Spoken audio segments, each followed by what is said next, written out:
Series और parallel पहचानने के लिए बस आपको आ जाएगा और इस क्वेश्चन को सॉल्व कर लेंगे। सीरीज का मतलब ये होता है जैसे कोई वायर है तो इस वायर में है ना, उसी वायर में बहुत सारा रेजिस्टेंस होगा और रेजिस्टेंस होगा, बोलेंगे जी सर। लेकिन पैरेलल क्या होता है, कोई एक बिंदु से दो वायर निकल जाता है, उसका अलग अलग रेजिस्टेंस हो जाता है। अब बोलेंगे जी सर।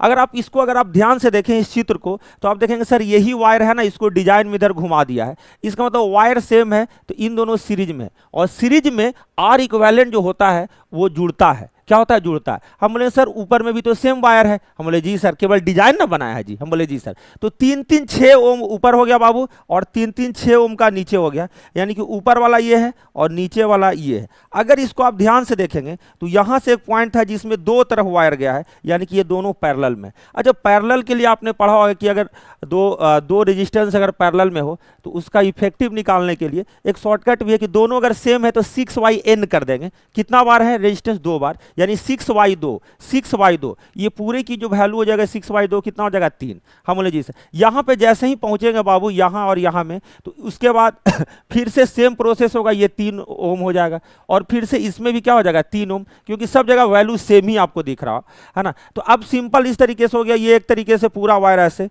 है ना, 3 ओम 3 ओम और ये क्या 3 ओम और 3-3-3 तीनों को अगर जोड़े बाबू तो 3-3 9 ओम। इस क्वेश्चन का आंसर होगा कि नहीं? अब बोलेंगे जी सर। अगर आपको वीडियो पसंद आएगा तो फैला दीजिए।